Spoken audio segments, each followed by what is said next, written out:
Welcome to the Brie Pod. I'm here with Katherine Endy, CEO and founder of the Family Life Coach. Hi. Hi, Bree. I'm so excited to have you on here today. We met through a mutual friend in the Mediocre to Magical Academy. And when I found out that you actually do life coaching for families, I thought, that's awesome. So here you are. Here we are. So excited to be here. Yes. So tell us a little bit about yourself. Sure. So my name is Katherine Endy. I'm the family life coach, and I am a parenting educator, researcher, and coach. And I work mostly with families of children ages 2 to 10-ish. I really love the early parenting stage.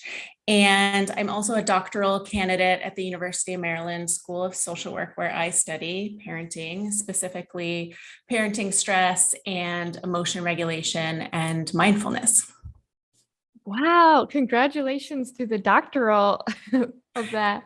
Thank you. It's been quite a journey. And I'm also a mom of 3 kids. So I have, my kids are a bit older. I have a 10-year-old, a 12-year-old, and a 15-year-old. So I've definitely lived the parenting journey myself and been through all of the ups and downs of managing toddler behavior and little kids. So I definitely practice what I preach. Absolutely. You're an experienced veteran in the in the parenting land. Not a land, but you know what I mean. So tell me, what got you into this, your passion for life coaching with families?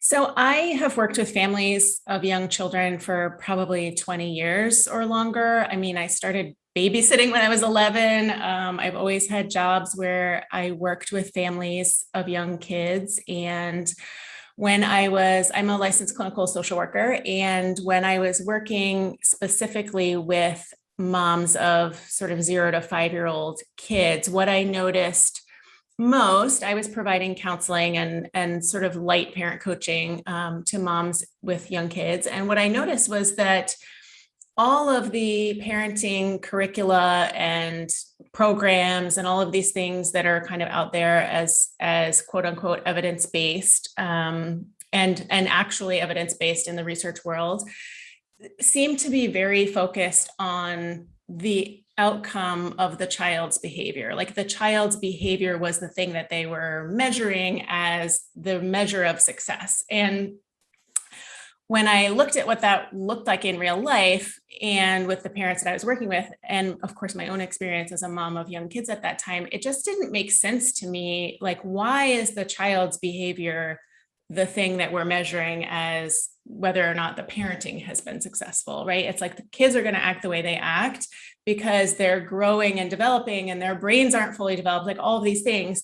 And it becomes very sort of behaviorist focused to only focus on that as the outcome. So I was concerned about this as a professional and as a mom. And so I started doing reading and research into other ways of looking at parenting. And I took a parenting class early on when my oldest daughter was little, where I learned about the brain. And I learned that children act the way they act because of their brain development. And I learned that if if your child's in a certain state in their brain because they're having a tantrum, for example, that you're not going to get very far with some kind of behavioral consequence in that moment, not because the child is bad.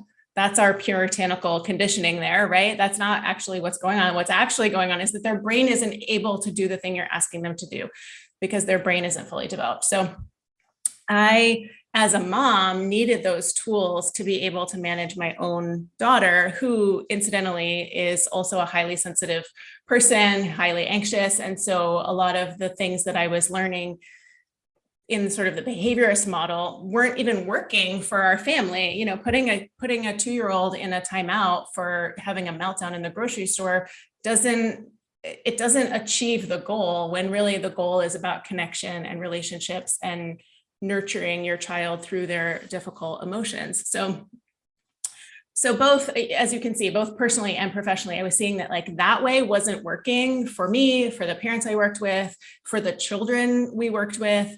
It just wasn't working for anyone. And so I learned new tools and a new way of thinking about childhood and thinking about what parenting is for and what it means and what it's all about. And worked with my clients using that model. And then again, because I was seeing that in the research as well, I was seeing this like child behavior outcome in the research as well. I really wanted to contribute to the research on this in hopes of reframing that, right? And reframing how we look at parenting in a broader way. And I'm very curious, like, because that is such a, I feel like with parenting, it's like that, it's that timeout, put them in the timeout because they had a tantrum. But what did you end up discovering that is actually more beneficial when a child is having a tantrum? So one of the things that I think is important for parents to understand is that kids are going to act the way they act, right? And that again, the child's behavior is not the ultimate goal or outcome. So kids are going to have meltdowns, they're going to have tantrums, they're going to be defiant, they're going to not do what you ask them to do sometimes. And the goal, to my mind, is to keep your relationship with your child in mind and your connection with your child in mind at all times. So is yelling at your child good for the relationship? No. Is spanking your child, putting them in a timeout, taking away their devices, taking away privileges, is that good for the relationship? No. Is that a way that you would interact with your spouse or your friend? No, right? It's like that's not good for connection. And so at the most basic level, just understanding that your goal as a parent, and one of the things that I do with parents when I work with them in coaching is imagining what you want that relationship to look like in the long term. So the parenting game is a long game, right? You'll actually be in relationship with your child longer after they are a quote unquote adult from 18 onward than you are in their early childhood years, right? So you're going to be in relationship with this person for a long time when they're an adult. So what kind of adult do you want to raise that you want to be hanging out with when they're 25, 30, 40 years old, right? So, and what can you do now as a parent when they're 2, 3, 5 years old to foster that kind of connection and develop that relationship that you want to have? So many parents tell me they want to have a child who's self-aware and self-reflective and confident and able to make their own decisions, independent, like all of these things, right? And then you look at the way they're parenting that little person now, it's like, well, is controlling their behavior helping them be more independent? I don't think so. So this is a kind of a broad way of answering your question in terms of like, I think the very first step is to rethink what the tantrum means or what their behavior means. So all behavior is a form of communication. And when your child's having a tantrum, for example, chances are they have a need that's not being met. So oftentimes they're tired, they're hungry, they're having like emotional overload. So there's a concept of like almost like squeezing out the washcloth, right? So like emotionally, we fill up throughout the day with all kinds of negative emotion, whether it's small things or big things, all these things and kids are pretty good at like holding on to that. And then they have to have like an emotional dump at the end of the day. They have to really like wring out the washcloth. And so reframing the tantrum as, wow, my kid just had a lot of feelings. Look at all these feelings that were inside of you and giving them an opportunity and space to let those feelings out. I think that helps parents be more compassionate too, because if you can view those feelings as like almost like toxins or something, right? Like you don't want to keep that stuff inside. And adults have lots of wonderful ways to discharge negative emotion, right? We can talk to our partner, we can talk to a friend, we can go for a run, we can do yoga, we like all kinds of tools that we have available to us to discharge negative emotion and process that stuff and metabolize that stuff.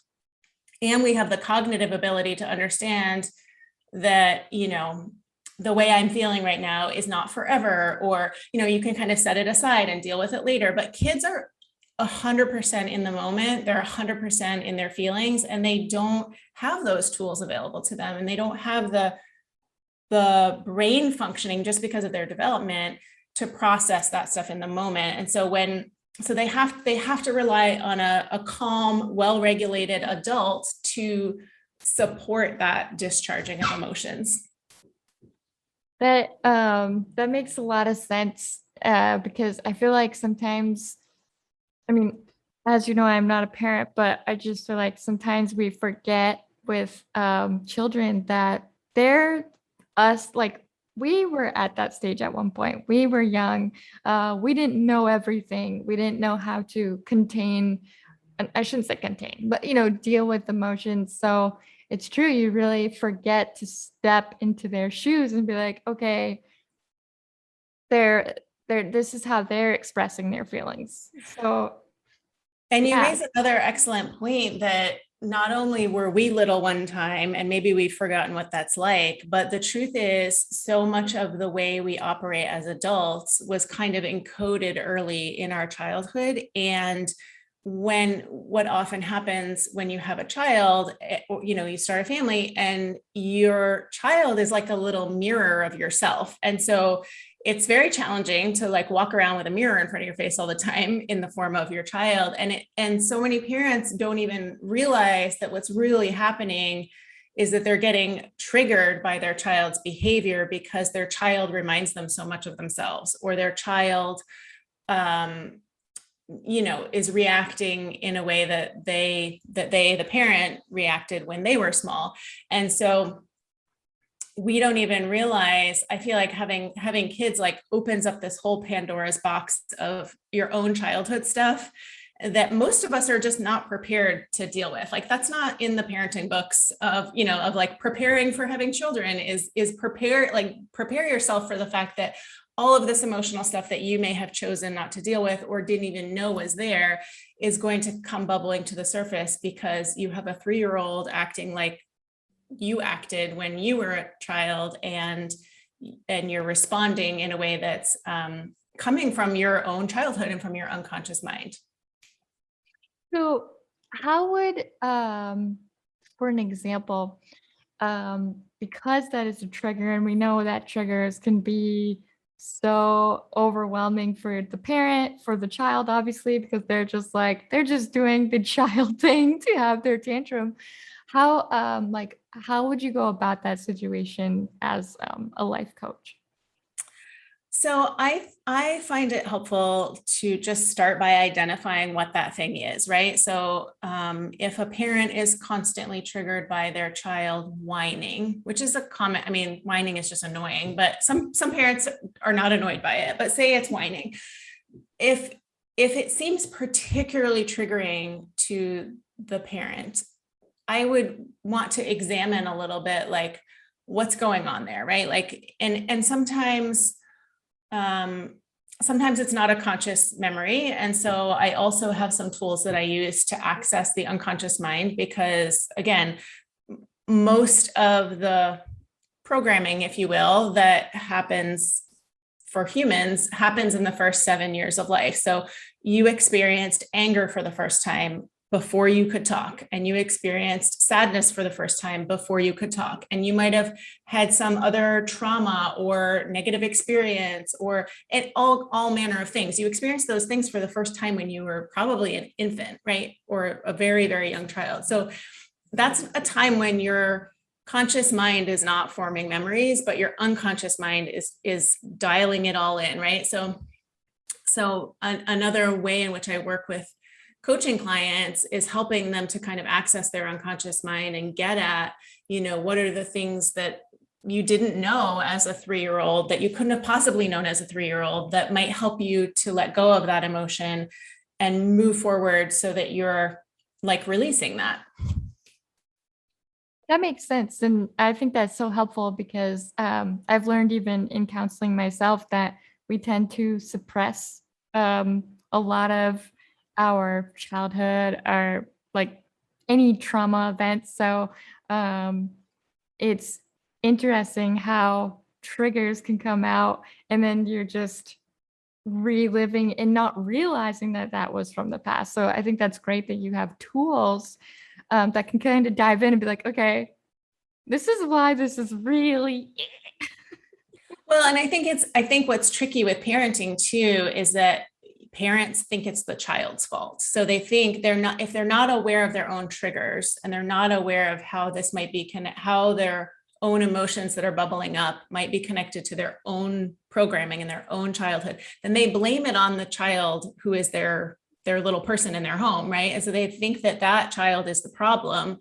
And in reality, it's not that you, the parent, are the problem. It's just that there's stuff there, right? Like there's emotional stuff and triggers and baggage and maybe trauma. Like there's all this stuff. And so learning to identify that stuff and manage your own emotional state so that you can respond to your child instead of react to their behavior all the time is, I mean, I think that's it in a nutshell, is like, that is the critical task of parenting. But so many parents, because we of our generation are raised in this behaviorist, puritanical rules, rewards and consequences. Like we're raised in this world that's very controlling of child's behavior and very controlling of just children in general, just humans in general. Let's be honest.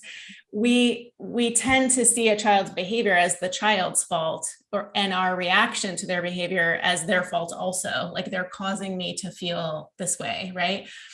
And that's not actually what's going on, right? They're busy being a child and developing and doing the developmental tasks of childhood and not being able to regulate their emotions because their brain's just not able to do it. That all of that is their normal way of being.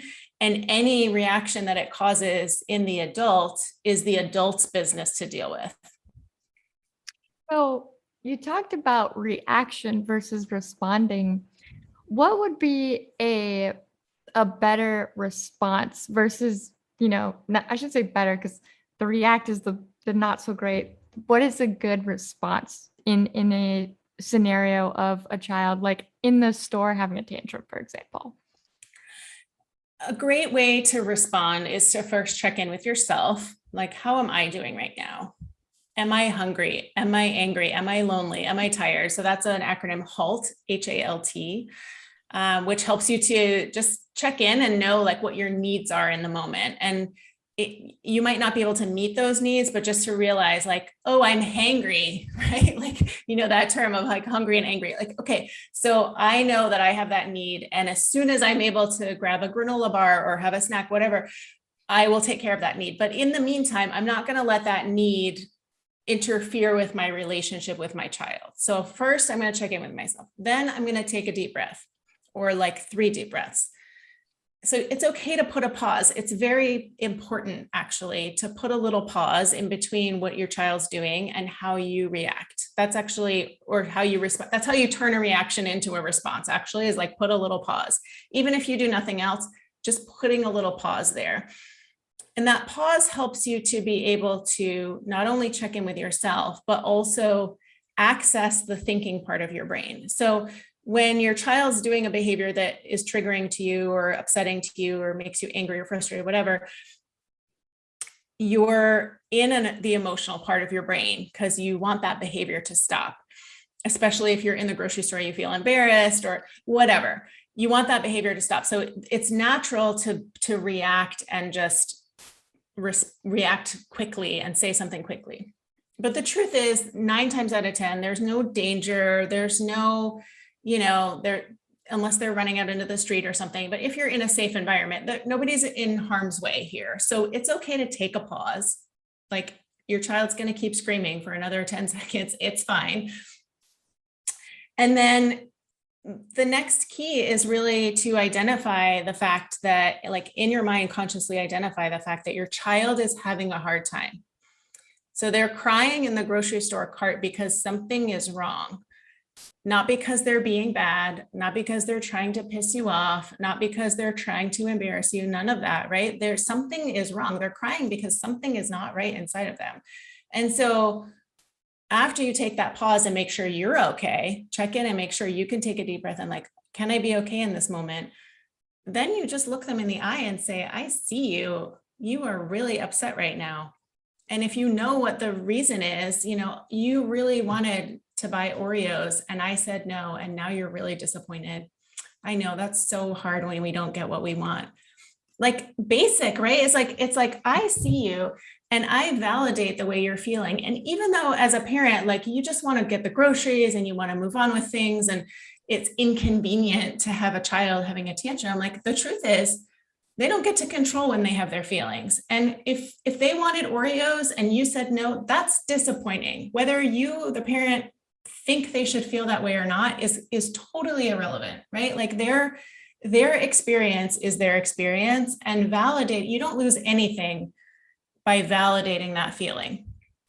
So just like, yeah, it's so hard when we don't get what we want. I know that's so disappointing. And even just that sometimes is enough for them to quiet down. And another aspect of this process for the parent is recognizing like it's okay for them to have feelings. Like it's okay for them to be so sad that they don't get Oreos that they're going to cry for a little while in the grocery cart. That's fine. And again, this is another part of the paradigm shift, right? Away from orderly, rule bound, do as I say, all of that, right? Like none of that allows for the emotional experience. But the reality is like we are humans having, we're emotional, spiritual beings having a human experience. So emotions are a natural, healthy, normal part of humanhood and certainly childhood. So again, there's all the in the moment tips and tools and how to respond instead of react and all of that. But the bigger change is that like changing your worldview of what it means to be human and what it means to be a child. And having emotions is very much a part of that. I really appreciate you sharing that, and I can see how passionate you are about it because it's true. Like in our world, in society, it's so actually taboo to have emotions, which it's nice to see that there's starting to be more of a shift. Um, but there's still people out there that's like, if you feel, if even as an adult, as a child, it doesn't matter. Like it's the whole spectrum of emotions. Then it's like you're weak or you're not strong. Um, but it's like, no, I'm human. You're human. And some of these people that are the ones that are so against the emotions probably need a good emotional like cry because it feels damn good to have a cry, you know? Absolutely. And I think what most parents find is that when they let their child have that big emotional dump or wringing of the washcloth, what have you, which, you don't want to do that in the grocery store, but that's a thing that can happen at home when you have the time and energy and resources to allow space for that. Afterward, your child will crawl into your lap and snuggle and have this like sigh of relief. And it's just the most like fulfilling thing in a way because you've been through this like hard emotional storm and you're upset and they're upset, like all of this. And when they can just like rest in knowing that they've released all of that emotion, it is a very, very beautiful thing and very good for your relationship with them because they know that you are someone that they can trust to have that outpouring of emotion. It's a very powerful thing. It sounds so powerful and as a woman that wants to be a mother, I definitely want to take this episode and like listen to it when I have a baby because I just think I think that a lot of the old ways are just not really helpful as much as maybe they thought that it was. Sorry. So I think this is very beneficial. And it's not that you're not saying that, you're not telling them, okay, go out and party, buddy.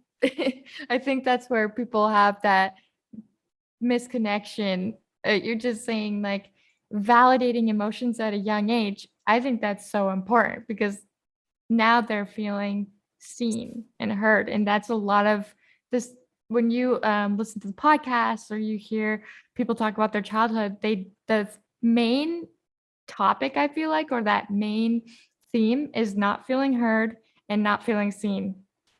100%. And I love what you said about, this doesn't mean that it's a free for all. It doesn't mean there are no boundaries. It doesn't mean there are no rules. And you're right, it is a common misconception about parenting in this way. And it actually kind of speaks to how taboo emotions are, right? Like that we view, letting someone have emotions means letting go of control, like letting them be in control of the situation, or like just throwing caution to the wind or whatever, which is so interesting, right? That's our interpretation of what that means. When in reality, it's like it's very important to have rules and boundaries in family life, especially clear boundaries, because and again, so many of us grew up in families without very clear and healthy boundaries.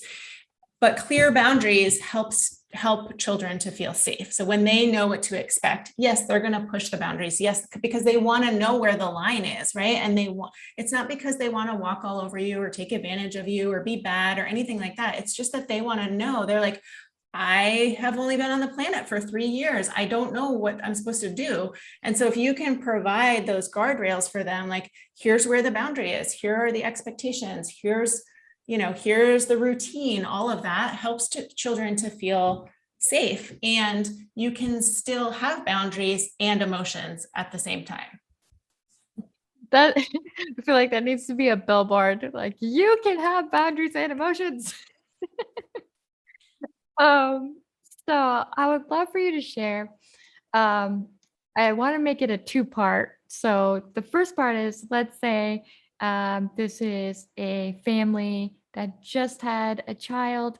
What advice would you give to the new parents, especially with the unsolicited advice that is given? And then the second question will be for the veteran parents that are just trying to rework and rewire their parenting. So for new parents, I would say you cannot spoil a baby. You cannot hold them too much. You cannot love them too much. I think it's a common mistake that hopefully is an old enough idea that it is getting worked out of our culture. But if your baby cries, pick them up. That's okay. That's a good thing to do.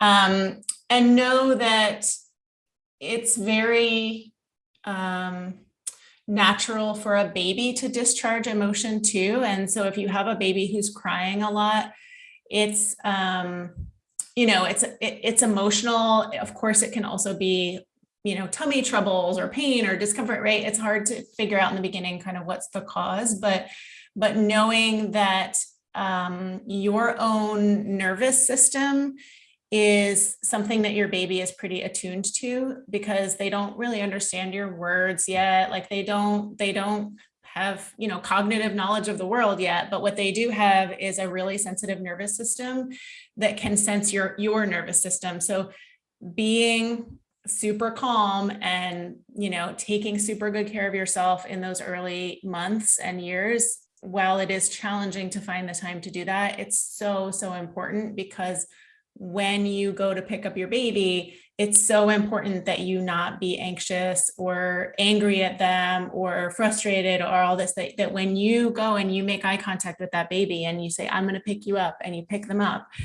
you want them to be received into a calm, regulated nervous system. So that's number one for new parents. And for parents who've been doing this a while and find that there's maybe a lot of chaos, or biggest complaint I hear from parents is, my children don't listen, or they're not listening, which, let's be real, what we're really saying here is they are not doing what I tell them to do. They're not being obedient. And no one wants to use that word, because we don't want to raise obedient adults, because that's gross. Nobody wants to be around an obedient adult. But the truth is, like, that's what parents mean, right? And so finding ways to connect with your child and make the request of them in a way that's respectful and kind, and also understanding that, like, sometimes it's okay to let go of expectations. I'll give you an example. My son is 10, and recently my husband asked him to unload the dishwasher. And he started crying, and he was angry, and he was stomping around and throwing, like, he was losing it over being asked to do something that he literally has to do every 3 days, because the chores rotate in our house. So it's not like this is an unexpected or unreasonable request, but he lost it. And rather than yell at him, punish him, tell him to go to his room, take away his device, any of that stuff, my husband recognized like, oh, something is up. Because normally this child can handle being asked, he might not like it, but he can normally handle being asked to unload the dishwasher. So something is going on emotionally for this child. Let's find out what it is. So the first thing here is the dishwasher doesn't get unloaded right now. So again, parents need to let go of the expectation that what you want on your agenda to get done in this moment might not get done in this moment. And again, what's more important, the dishwasher getting unloaded or your relationship with your son? So my husband recognized like something's up, and he went and he talked to my son. And this was the week before school started. My son was hungry. So that's the first thing. First thing is he's hungry and he needs a snack and he needs it now. So like, let's take care of that need, right? And then we talked through what's going on, that, what are the frustrations and maybe some anxiety and maybe just like not really wanting summer to end. So they talked through like what's going on emotionally. And then like, maybe it was an hour later, but then he was able to come back and unload the dishwasher. So it doesn't mean you let go of expectations completely. It doesn't mean you let them off the hook, but it might be like, maybe the dishwasher gets unloaded by someone else tonight, or maybe the dishwasher gets unloaded in the morning, right? I think that parents need to like really loosen their expectations, not in a way of like letting them go completely, but just in a way of recognizing the more important thing here is that the child is reacting that way for a reason, and we want to find out what that is. And I think that it was such a great example of how you and your husband, which is beautiful that you two are such like perfect co-parenting, to talk to your son and to find out that, okay, so we're getting closer to school, which I mean, think about us as adults. We get scared for an interview. We get scared to start our first few days in a new job until we're, starting to see, okay, this is how the schedule's going to be. So it's sad that sometimes we forget that they're humans too. They're going to feel these emotions too. They just may not have as many resources or ways to regulate. So, well, I don't want to say regulate, but you know what I mean? Like just approaching yourself and being like, hey, I'm scared. So I appreciate you sharing that. I also wanted to ask with that, I love that you talked about breathing before you address the situation. And breathing, I've learned personally with myself that it's like when I have a panic attack or an anxiety moment, one of my coaches was like, okay, you want to do breathing. And I think I'm so glad that you brought that up because that we like take breathing for granted. So that is such a great way. And what technique would you offer for breathing? Would it be just like a big deep breath, or like how would you offer that technique? The reason breathing is so powerful is that it's actually the only part of the stress response system in your body that you have any control over. So for example, when the stress response is activated, whether it's because your child is screaming at you or because you're having a panic attack or you're stressed about your job starting, whatever it is, your palms start sweating, your heart starts racing, right? We have these physiological things that happen. But you can't just tell your palms to stop sweating, right? That's not how it works, right? But breathing is part of the stress response system as well. You might find that you have shortness of breath or you're breathing really shallow. That is a part of the stress response that we do have control over, which is why it's such a powerful tool. And it seems kind of cliche, like take a deep breath, and yet it is such a quick way to regulate the nervous system. So I don't think there's necessarily any right way to do this, but certainly a nice slow, deep breath in and a long breath out is really powerful. I think it's the long breath out that is the slowing down of the nervous system, if I'm remembering correctly. And so if you're wanting to kind of slow down your nervous system, you would want to take of course, a nice deep breath in, but then make your out breath even longer. But any conscious breathing that you can do in the moment on the fly. I mean, the other thing that's great about breathing is you take it with you everywhere you go. So if you're in the grocery store with a screaming toddler, you can still take a deep breath. You don't have to roll out your yoga mat to take a deep breath. So it's a really powerful tool. And yeah, I think anything you can do to consciously bring awareness to that and just slow your breathing down. There's certainly the technique of box breathing, which is where you do 4 counts in, and then you hold for 4 counts, and then 4 counts out, and then hold for 4 counts. And you can sort of imagine this like as sides of a box. So you would go, in for one side of the box and then hold for one side of the box. And then if you can imagine that. Thank you for sharing that. I think that is such a perfect, like you said, breathing's with us. So it's on the fly and ready to go. So I wanted you to share, number one, before we got on here, you offered an exclusive offer for the listeners. So I'd love for you to share that, and then where people can find you. Sure. So yeah, I do have a special gift for your listeners, which is a self-compassion meditation that we will drop the link on the page for this, on the webpage for this podcast interview.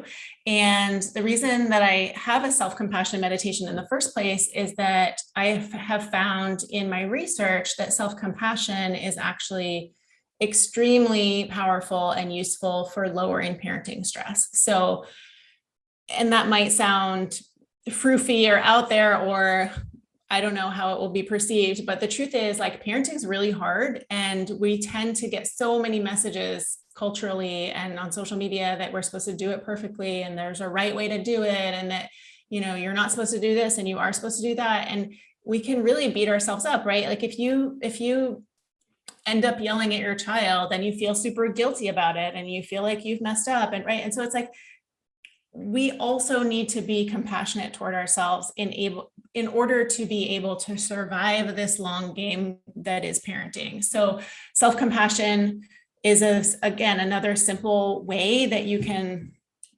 take care of yourself.